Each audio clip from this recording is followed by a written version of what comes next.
దగ్గరికి వస్తే వాళ్ళు ఇబ్బంది పెడతాం.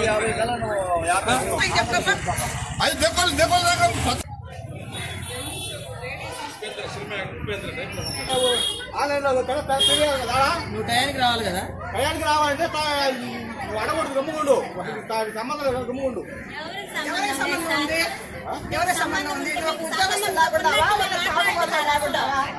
ఉద్యోగస్తులు లాగున్నావా?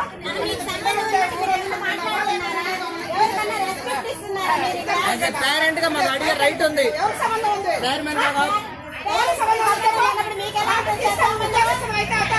సంవత్సరాలు నీలాంటి వాళ్ళని ఎవరిని ఇక్కడ చూడలా. నీకు ఇష్టం లేకపోతే మనసు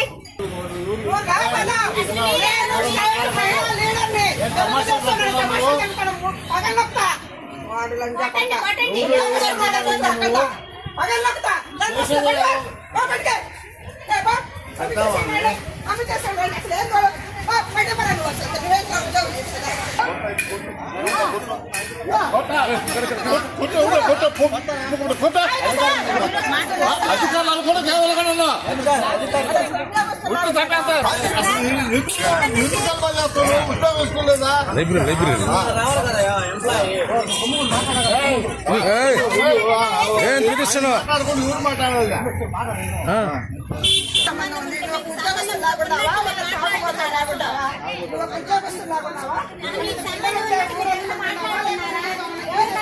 దాన్ని కొనసాగించవచ్చు. ఆయన వచ్చినా రాకపోయినా అవన్నీ వేసేసి అయిపోయింది. ఏప్రిల్ నుంచి నేను అతను రాని రోజుల్లో యాబ్సెంట్.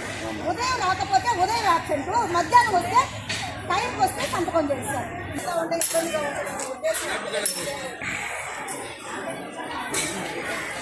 సార్ మీరు పక్కన నిలబడండి సార్.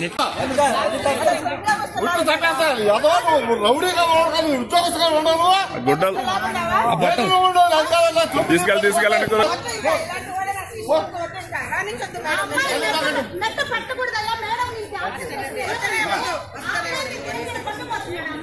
అతనికి సెలవులన్నీ అయిపోయిన తర్వాత నేను యాబ్సెంట్ చేస్తున్నాను. అతను ఏ రోజు రాకపోయినా ఆ రోజు యాబ్సెంట్.